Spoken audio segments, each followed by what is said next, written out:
শরীর তার, তার রূপের আলোতে চারিদিকে আলোকিত হয়ে উঠছে। কে তুমি?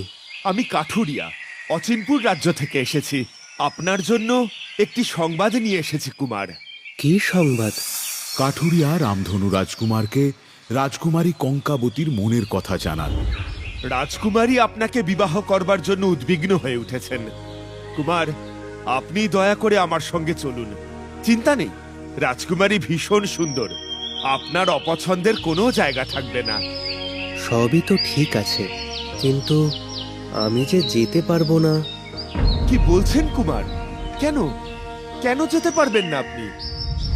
কেন যেতে পারবে না রামধনু রাজকুমার?